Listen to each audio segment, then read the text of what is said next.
Welcome to Howay Say. Newcastle United just drew 1-1 with Gateshead in their first pre-season game of the season. I'm joined with Jonna. What did you make of that game? It was mediocre. People often say that the games at pre-season are like training games and what have you. But I'd like to think after you've been here for 2 weeks, it could have been a little bit sharper. We saw it in the second half from some of the substitutes that came on. They were a little bit hungrier. It could have been the same in the first half as well. But mediocre, nothing to worry about really. So yeah, pre-season friendly, that's all it was. That's all you can describe it as. Fair. Were there any positives to take from the game? I think like a lot of people in the ground, it was stir. He played defensive midfielder, but he seemed to be the only guy in the middle of the pitch who had any kind of creative ambition. So he's picking the ball up and he's dropping it off left and right. But the crucial thing that you could see if you watched him is that he was moving. The play was going to the left, he was dropping in 5 to 10 metres. Same with the right. He was coming, picking the ball up from the keeper, which reminds you of the sort of things that Bruno was doing. I'm not saying he's as good as Bruno, but it's that type of activity, that type of action and movement that without Bruno we haven't got it anywhere. So yeah, very impressed. Excellent. Are there any areas that give you a little concern today? I think the left-hand side, I thought they could have done better. It's an established Premier League partnership. I know Lewis Hall played with Gordon for the majority of last season, but you could obviously see that there were better quality players, but they couldn't quite do it. I think 2 or 3 times in the first half, Harvey Barnes got past the full-back, but the crosses were poor. Maybe it's because they're the empty box, but it wasn't really that impressive. The right-hand side, it's just demonstrated that Shahar isn't Premier League fullback, and not yet. But he's the same age as some of the guys who we've just signed this week. So you would like to think that if he was going to make it, you would notice something about him, like right now. So a little bit disappointing that we haven't got that right back. And Jacob Murphy, as I said last year, he's played his last good game for Newcastle, and that was on October last year. So very disappointing. Middle of the pitch was okay. From last season, both Willock and Ramsey, they were all right. They did an okay job, but I don't see them as our Premier League starters. So if somebody's going to be playing in the middle, it can't be those two as our starters, our main players. Now, I know people say not to get too negative or too worried about pre-season games, but when you've got a midfield of your new signing Stir, Willock, proven Premier League player, and Ramsey, a Premier League player, you do expect to dominate those kind of games a little bit more, surely? Especially with the performance that Gateshead did. I thought, with it being Lee Cattermole's team, I thought there would have been Lee Cattermole's style, but they weren't.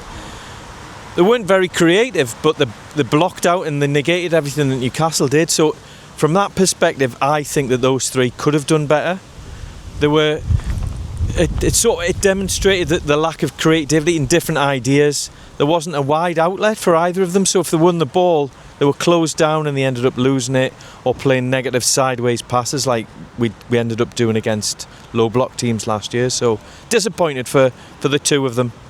But that's the thing. That looked like a performance that you seen last season when the excuse was we've had no time on the training pitch. Agree. But it's just confirmed that we need a different midfield pair to those two. So we've got Big Joe, we've got Bruno, whoever else might come in. Bamba, according to his YouTube videos, is a really good player, but we don't even know how good he is or what position's his favourite. We don't know anything like that. But if he can slot in and do anything, even a slight little bit better than Willock and Ramsey, then yep, he'll be a good boy to fill those slots. Excellent. And then obviously the rumours are still swirling around about Bruno. It's mentioned that Arsenal are looking or have put in 70 million for him. Is that going to get him out the door? Not as far as Newcastle are concerned, I don't think. They've made their money and spent their money this year, so I'm pretty sure that according to the PSR rules, they don't have to do anything to survive and to stick within the rules. So Newcastle can hold out for a big pile of cash. And if you do some comparisons with the other midfielders who've been getting sold at the minute, 116, 117 million quid for players who you wouldn't say are as good quality, influential, creative as Bruno, none of them. So if they've gone for that amount of money, albeit younger by 3 or 4 years, but if they've gone for that sort of money, he goes for the same absolute minimum. Excellent. And then obviously Bristol is the next game, pre-season on Wednesday. What changes would you like to see for that? Not really any changes. I would quite like to make sure that we didn't have those tried and tested players who we know aren't as good as what's going to come in. So is it the time to put in the under 21 players? Potentially. So if you looked at the last 10-15 minutes today, where there was 3 players in our forward line who were all young, hungry players coming up from the under 21s, it looked more exciting. We scored. Lewis Hall got in the box a couple of times and did something far better than he'd done in the first half. So that's the sort of thing you would like to see.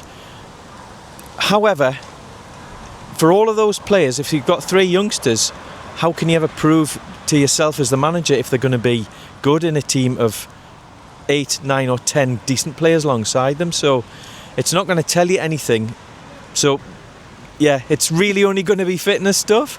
So that get the youngsters in to do it. The real test will come against better opposition. Is that what you mean? 100%. Better opposition and our players that we're trying to do something with this season. Maybe Leverkusen shortly before the start of the season.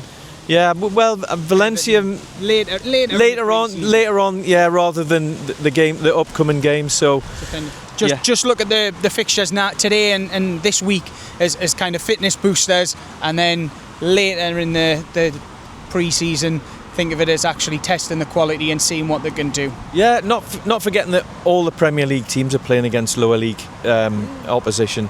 Man United getting beat off, was it Altrincham?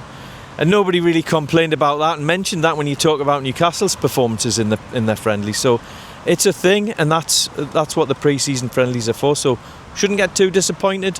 Wait till the big guns are back, and then ask us again the same questions once we've seen them.